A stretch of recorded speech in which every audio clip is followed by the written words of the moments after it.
All right, paper collage class. We're going to work on a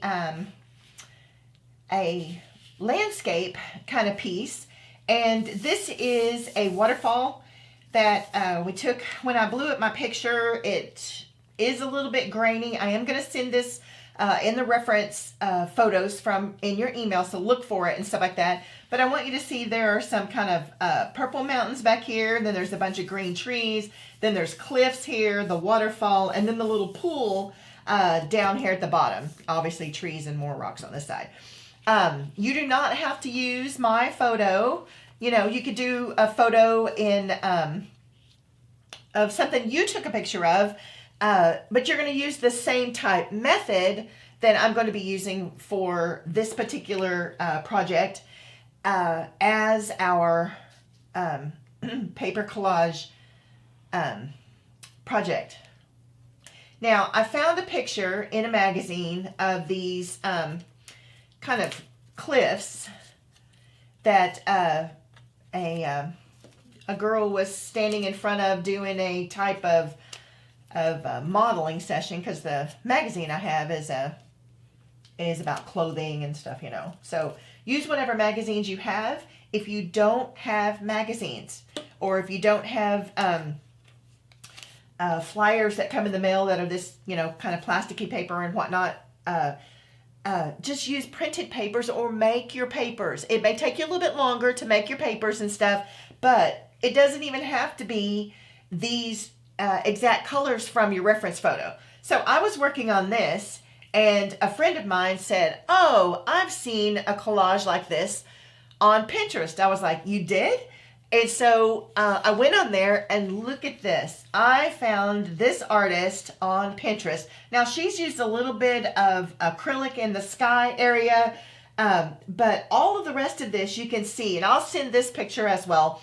All the rest of this you can see is little bits of paper. Now, she's got these large cliffs on the side, so it may not be the Grand Tetons, but it's probably another national park. But she's got all these grasses coming down, these little bitty strips of paper. It looks amazing. Whenever you get this, you'll be able to see it. And then she's got dark blue, white, light blue, polka dot. She's got all kinds of colors going, the strips of paper going down, which was what I was getting ready to show you anyway, going down for the waterfall. And then as it comes through this little valley here, all the strips of paper are going horizontal. And then she's got little brown and black. These are kind of like rocks. And then she's got teals and blues and lime greens for the grass and teals and blues for the trees. To me, it just looks amazing. You want to follow her example? That would be awesome.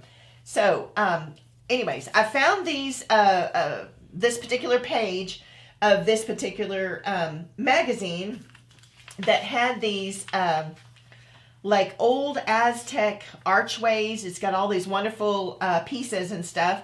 And I tore up in order to create a light and a dark side. So in my picture, I'm going to have like the light coming through, and this is going to be the light side, and this is going to be the dark side. So all the rocks and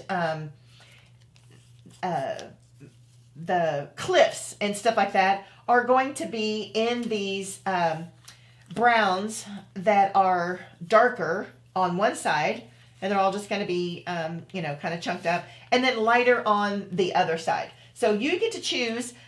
Using strips about this size is actually going to be better than to try to use a big old, big old piece like this.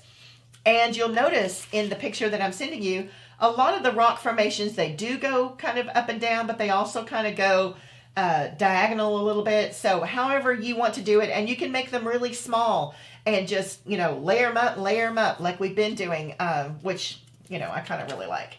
So we're going to get started with doing the picture find. Oh, I wanted to show you these. This is that magazine I was telling you about. Look at this sky. You know, we could use pieces of this sky to fill in up here. I can also use pieces of this sky, especially down in here, so the sky is reflecting in the water. And this also has some water with little, I don't know, grasses or whatever kind of coming up through the water. This one had a pond here. Now these trees are reflecting, so it's very green, but this blue part right here would be just absolutely gorgeous in the bottom part of our picture. And I can also use this sky kind of in where I'm going to put the sky area. I can also use that same sky down here in the bottom, so it's like the sky is reflecting, the clouds are being reflected in the water down here. So be thinking about the design elements that I had talked to you guys about. Now this one was one that I used the blue on the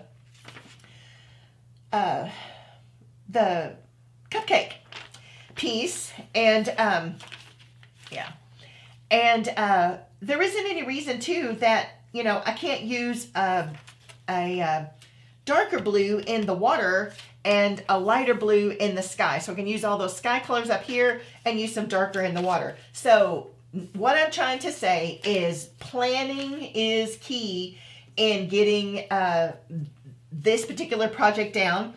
It may take you a little bit longer to do it, and but that's okay. You're you know, it's not like art is supposed to be hurry up and finish it yesterday, you know. So don't try to do something super simple just to get out of doing the work or whatever, because you're going to be so satisfied with how this all turns out, and I'm really excited about it. Now I'm going to sketch out where I'm going to put some of my hills and stuff like that, or cliffs, excuse me, and where my waterfall is going to be, which is, there's this big rock right here, and then there's water, and then the waterfall comes down, and then there is the base. And I might actually, well, there's going to be trees all in here, and then there's that little mountain in the back, but I might actually bring this up a little bit. I think I will. I'm going to re-follow the lines I've already drawn and just bring it up an inch or so.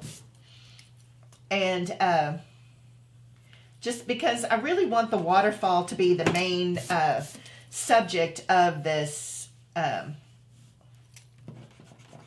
piece, and not so much, you know, the land and the ground and all that kind of stuff. And here's that rock at the top of the waterfall, and then there's a little bit of water on this side of the rock coming down.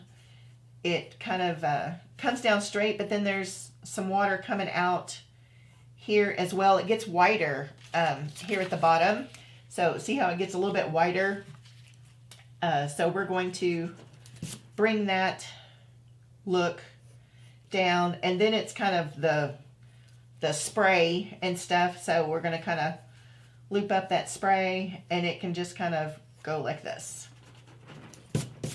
Okay, and then a little bit of white down into the water itself.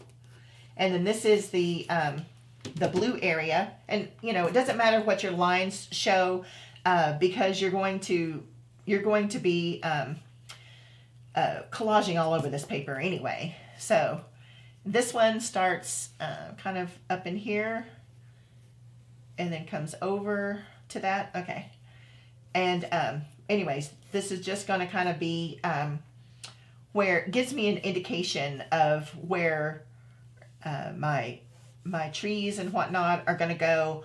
And there is a set of kind of purpley mountains towards the back, and it goes right into these trees. So there's trees right there. So this just kind of gives me a little bit of an idea of what I want to do. Now on this particular picture, I could actually follow this tree and just cut out this one and put these different trees on here. I could just cut out, you know, single trees and whatnot out of these pieces, or I can just get a whole bunch of little bitty bits of green and just stick them into a shape of a tree. Because in my picture, these trees are very round and full of leaves and stuff like that, but the photo that I'm working from is pine trees. You notice they're really tall and skinny, and the greenery doesn't go real big around these particular kind of trees. So you get to make your trees, you get to make your little world however you want to do that. So find your pictures. Make a copy of the photo. Find what you want to do, you know, all of your little scraps. Get all of these little things ready, and then we're going to get started on our actual collage for this, and kind of get it drawn off. And then the collage part will go a little bit faster once we have all of our parts. You are going to need some scissors as well. You're going to need your glue and a brush, and I've got a little bit of water here to clean out my brush if I need to stop for any particular reason. But getting everything ready, getting all of these little pieces of paper and getting them torn into the kind of segments that you want, instead of leaving, you know, leaving them all large pieces, and the little whites area from where you've torn it and stuff like that kind of creates an interesting effect on the you know, kind of makes the striations that you would normally see in rock formations. So we're going to get all of that ready, get all of it torn up, figure out how you're going to do your trees, and then you're going to come back and we're going to put it all together in lesson 2. All right, guys, have a great day.